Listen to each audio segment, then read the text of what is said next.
The story begins with a dark, ominous castle. A massive, ripped dark entity stands face to face with a man ready for battle.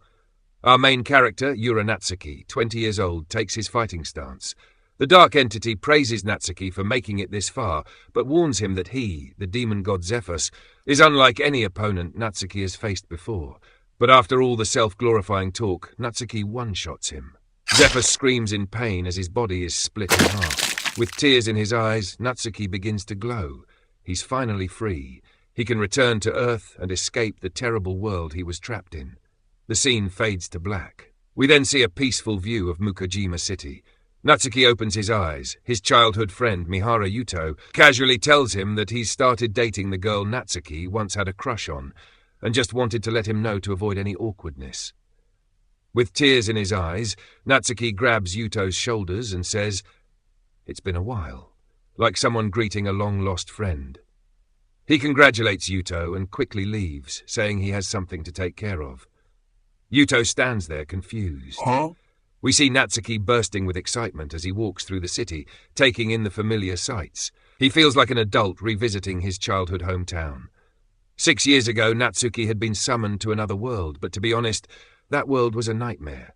Terrible hygiene, no safety, no comfort, far from the fantasy world he'd imagined. He fought for survival, faced death repeatedly, all under the banner of saving the world. He fought the 4 heavenly kings, the Demon King, and even defeated Zephos, the demon god who ruled it all. And now, he's finally back. "Take that, you idiot," he shouts in the street. Natsuki is relieved that he returned at the exact moment he was first summoned. He's back in his 3rd year of junior high. There's no way he's letting anyone steal his teenage years again. Then he remembers. On the day he was summoned, he was expecting some new sneakers and clothes. He rushes home, calling out to his mom, Yura Haruko, 41 years old. She's surprised by his sudden return. Natsuki starts crying, which makes her worry. He apologizes, still overwhelmed by the fact that he's home. She reassures him that, of course, this is his home. She also mentions that some packages arrived for him. Natsuki dashes to his room, and she tells him to take the trash out when he's done. He pauses, then turns back and says, "I'm home." She smiles. "Welcome back." We cut to his room. Boxes lie open. Natsuki is fully dripped out in his new outfit and marvels at how comfortable everything feels compared to the stitched-together monster hides he wore before. The beds back in the other world were just wooden boards with a sheet.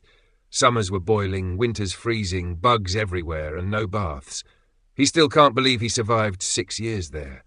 But then a thought creeps in. Was it all just a dream? No, he can still feel it. There's no way that hell was just his imagination. Still, using magic to fight demons now feels ridiculous. Just to test, he tries one of his beginner spells, Crimson Flame.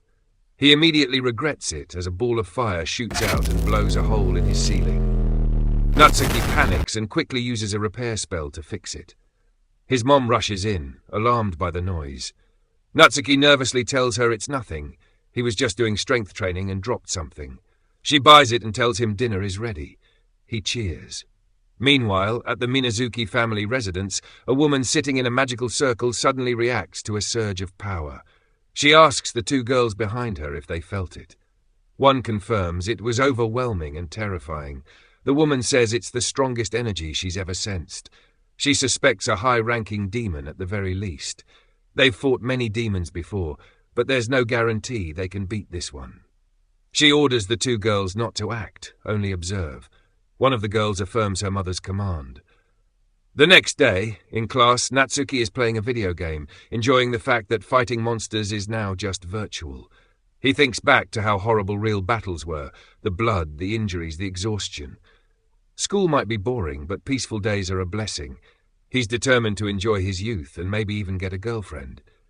But then a classmate interrupts. Asking if it's true, Yuto is dating Sakura Noa from Class F. Everyone's talking about it. Since Natsuki and Yuto are childhood friends, does he know anything? Natsuki shrugs. No idea, don't really care. Suddenly, a girl approaches him. The class falls silent. She asks him to talk in private. Cut to the rooftop. Natsuki is nervous. Is this a confession? But he quickly dismisses the thought. Then she says something strange. She expected a monster, not a student. So he's been hiding his power all this time? Natsuki, totally confused, asks if they've met before. She smiles and tells him that's cruel. She's his classmate from the Minazuki division. Natsuki starts to explain about the other world but stops himself. Instead, he blames it on the class shuffle. He asks what she wants to talk about. Without warning, she attacks. He dodges in time. She praises his reflexes. Looks like the rumors about him were true. Still confused, Natsuki demands to know what her deal is. She explains, the Minazuki family is a long-standing clan of spiritualists who battle demons, spirits, and yokai in secret. With power like his, she sees him as a threat to peace, and she's here to personally eliminate him. Natsuki bolts. No way, I'm not doing this again. Spiritualists? This is insane. But just as he turns to flee, creepy skeleton baby-like creatures emerge and grab hold of him, locking his legs in place. She reveals that during her last attack she placed a curse seal on his leg, a binding spell that ordinary spiritual energy can't break. With him unable to move, she strikes him cleanly and sends him flying. She assumes he's done. But Natsuki rises from the debris, completely unharmed. He laughs. You've got to be kidding, I barely escaped that other world, and now this? The curse burns off. Natsuki smirks. Anyone who disturbs my peace, I'll crush them. The spiritualist, shaken, calls him a monster and draws her clan's sacred blade, Tsuyuharai. Natsuki grins. Let's see what you've got. She attacks, calling him arrogant, but her sword shatters from a single strike of his hand. Compared to the demon god, this is nothing. She stares at him in terror. Monster. Natsuki summons his demonic weapon, the Blade of Chaos, and slashes. Her body is split in half, but reality suddenly returns to him. What did I just do? Panicked, he uses healing magic to repair the damage, then flees before she wakes up and goes berserk again. Still, he's shaken by the encounter. But Natsuki has no idea. More eyes are watching him now. Time passes after the fight. Natsuki is seen walking down the street, still deep in thought. He wonders why the spiritualist never came back to the classroom. Did she even wake up, he thinks. Her body should have been healed by now. He's still reeling from the revelation that spiritualists actually exist. He honestly thought he could live a normal life. No demons, no spells, just vibes. But as he's lost in thought, suddenly... Hands in the air! A group of police officers surrounds him, guns drawn. If you resist, we'll open fire. Natsuki freezes. Is this a prank? The officers, those, don't seem like they're joking. They yell at him again to stay still. Then a man with a smug smirk steps forward and tells them to stand down. Leave this to me, he says smoothly. No need to rush. The man introduces himself. Hisashi Aoyama, chief of Mukojima police station. And you, kid, we need to talk. But just as he finishes, he takes a closer look at Natsuki, and his eyes widen. Scene shifts, Mukojima police station. Hisashi sits across from Natsuki, rubbing the back of his neck with a sheepish look. Didn't expect you to be the suspect. It's been a while, huh? How tall are you now? Turns out Hisashi is an old acquaintance of Natsuki's mom.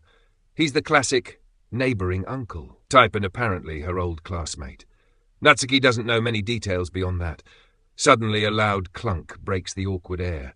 A coffee mug hits the desk. Enter Ginko Aoyama, Hisashi's sharp-eyed, no-nonsense 21-year-old daughter. Also a cop. Also annoyingly attractive. Natsuki, not really caring about the family drama, cuts to the chase. Why was I arrested? I didn't do anything. Hisashi leans back. Have you heard of spiritualists? Judging by Natsuki's face, he clearly has. Hisashi explains. Spiritualists have existed for ages. They're usually affiliated with an official group known as the Institute, a government-recognized organization. Their job? Eliminating demons and punishing humans who misuse spiritual power. It's not public info, but the police are already looped in. The Special Disaster Division sometimes even assists in demon-related cases.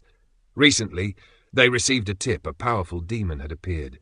And then Hisashi pulls out something that makes Natsuki's heart skip. A photo. It shows Natsuki mid-spell, the same spell that wrecked his roof. Civilians witnessed it. Panic sets in. He remembers that exact moment. Hisashi explains that the police analysis team traced the source of the spiritual energy back to Natsuki. So, Hisashi says, was that your doing? He continues. Based on the data, you're either a powerful demon or a human with dangerously awakened spiritual abilities. We had to act before things got out of hand. Natsuki sighs. It'll be faster if I just show you. He raises his hand and summons his enchanted blade, the sword he won after defeating one of the 4 demon lords. Yeah, no big deal. Hisashi and Ginkgo freeze. Natsuki shrugs. I was summoned to another world after school, fought some gods, some demons, came back with this, so I'm not a spiritualist. Hisashi stares, then explodes. You expect me to believe that? You think we're stupid? Natsuki insists he's telling the truth. I literally just showed you the sword. Ginkgo, clearly fascinated, interrupts. That sword is amazing. What's it called? Want it? Natsuki asks. I don't need it anymore. Score, she says, holding it like a kid with a new toy. I'll name it. Magic Sword Taro. Don't name it, Hisashi mutters, exasperated. Good grief. He regains composure. Listen, Natsuki. The spiritualists might not take your story lightly. Your powers are excessive. If you go too far, they'll take action. And if that happens, the police can't help you. Natsuki waves it off. No worries. I'm done with fighting. From now on, I'm just going to play games, watch videos, and eat delicious food. That's the dream. Hisashi smiles. That actually sounds pretty nice. As Natsuki heads for the door, he pauses and turns. By the way, are you a spirit user? Hisashi shakes his head. Nah, just a regular guy. Meanwhile, at the Minazuki family estate, Miyako, the girl who attacked Natsuki, kneels before her mother, getting scolded for disobeying orders. I'm sorry, Miyako says. Please give me another chance. Her mother shuts her down. You're not ready. Natsuki is beyond your level. She calls out to another girl standing behind her. Mio, I'm entrusting this to you. Use extreme caution. Understood, mother, Mio replies. The next day, Natsuki, groggy and irritated, walks outside. I still can't believe they arrested an innocent, upstanding citizen like me, he mutters, suddenly sense tingling. Someone's watching him. He scans the area. Yo, if you've got something to say, don't just lurk in the shadows. An arrow flies. He catches it effortlessly. Ha! It has a talisman attached. Then, bam! A creepy, malnourished-looking woman grabs him from behind. Whoa! What the heck? A voice behind him explains, that's a sealing charm. You can't use magic now. Natsuki turns. Who are you? I'm Minazuki Mio, she says, elder sister of Miyako. Miyako's sister. This is revenge. Natsuki thinks, ready to fight, but he stops. Wait, I promised Hisashi. No more fighting. He raises a hand. Look, I don't want to fight. Violence only breeds more hatred. Wham! Mio kicks him mid-sentence. Bro really tried the talk no jutsu. No matter how strong you are, you're powerless without your magic, she says. I'll end this now. Natsuki tries to reason again, no use. Mio unleashes a barrage of punches. The Minazuki-style twin dragon strike. He tanks the hits. She grits her teeth. Fine, I'll end it with this. Minazuki's secret technique. Tengen! Panic mode. Natsuki fires a blast, launching her away. The talisman holder goes up in smoke. He stands, dazed. Crap, I used magic again.